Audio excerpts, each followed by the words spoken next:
إن الله وملائكته يصلون على النبي يا أيها الذين آمنوا صلوا عليه وسلموا تسليما صلى الله عليه وسلم. ازيكم يا بناتي، ازيكم يا خواتي. كل اللي عنده عبوة رش زي دي كده ما بترشش زي ما انتم شايفين او اتسدت، ما ترموهاش. طب ليها حل؟ ليها حل. بنجيب من عند الرش الفتحة بتاعت الرش، بنسلكها بإبرة. لو ما نفعتش يبقى مسدودة من الأنبوبة.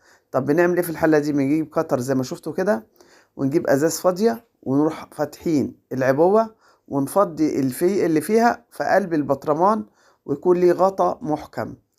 اي لون تجمعيه مع بعضه في قلب بطرمان. ده ممكن تشتغلي بيه بفرشة اللي هي اليدوية اللي بنلون بيها، وتاخدي كل العبوات اللي هي ملهاش اي لازمة دي وترميها. هيبقى عندك بس ايه، بطرمان 2 3 على حسب درجات الالوان اللي عندك. شوفوا هنا عبوات قد ايه اتفتحت، وكل دي طلعوا حبايبي كده حطيناهم في بطرمانات، والباقي كله اترمى ملو شنطة. فبدل ما تعملي عندك كركبة ويبقى عندك حاجات ما بترشش ومقركونة، لا، استفادي بيها في بطرمان زي كده خارجي، والعبوات كلها اللي هي الزيادة ترميها، وفي نفس الوقت بتروقي المكان. اما بالنسبة شايفين شنطة قد ايه؟ شنطة مليانة. وبص دول اللي طلعوا، بس دول يعملوا لك شغل حلو قوي قوي قوي. ده كان الفيديو بتاعي. ان عجبكم متنسوناش باللايك والسبسكرايب والتعليقات الجميلة لبيت المنى. اشوف وشكم بخير.